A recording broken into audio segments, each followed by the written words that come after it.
3. Baseball trick shots. Wait. Hello everyone, Pantoufleee here today for a new video in which we're going to talk about my favorite tier 7 tank, which is the T25AT.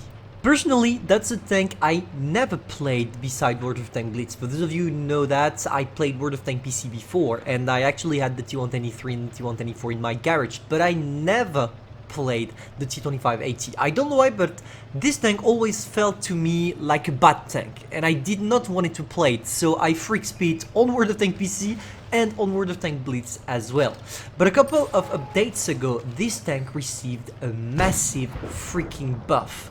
And some subscribers of mine told me, hey Pantouf, really, you should try it out because now this tank is super broken.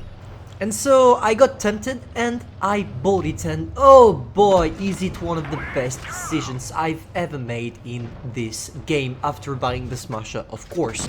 This tank is so much fun when you're playing against tier 6 and tier 7. Unlike some tier 7 that are extremely broken like the Smasher, this one is not gonna be as effective against tier 8 as it would be against tier 6 or tier 7. Simply over the fact that your armor is studded to bounce shells from tier 7 and tier 6 gun, but definitely not tier 8, or at least not the vast majority of tier 8 guns, especially knowing that nowadays Wargaming is planning to increase the penetration, the overall penetration of all the tank destroyers, so maybe this tank in the current meta is good, but let's wait the 7.4 update to see if this tank is gonna stick to what it is right now, or is it gonna be power crit by the other tanks that can easily penetrate it right now. We don't know yet, but for the moment I literally love it. Now let's talk real quick about the pros and the cons. What I love about this tank is that it's a perfect combination between armor, especially frontal because on the side and the rear you don't have any, but the armor profile combined with an amazing gun mounted on great engines that will allow you to relocate really quick. With this tank you have literally everything you're seeking to have great games, and that's why it's a lovely one to play.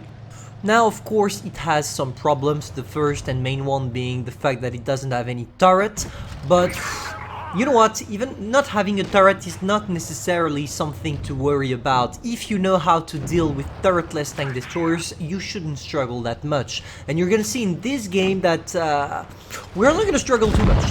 Let's be honest, we're not gonna struggle too much and we're gonna have a good one. But of course, the main question to ask when you're playing those kind of tanks is, it's a tech tree tank. We all know it's a tech tree tank, so is it supposed to be power crept when maybe a better version of the T25AT will come into the shop or something? Because that's possible. I mean, look at the Karen-11. Before, the Karen-11 was a good tank. Now that we have the Karen-11 Action 10, nobody plays the Karen-11 anymore because the Karen-11 Action 10 does everything but better.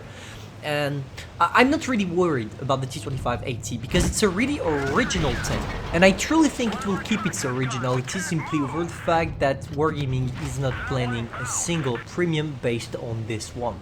But hey, we never know what Wargaming is planning nowadays, but if they were planning something like that, I would already be aware and I would have already done a video on it. So I think we are safe by now. This video is now over. Feel free to tell me in the comments what is your favorite tier 7 tank. Of course, I chose a tech tree tank on purpose because I did not really want to talk about premiums, because of course if it was the case I would have talked about the Smasher, because my goal is to make you discover some new tanks you could possibly enjoy that are completely for free.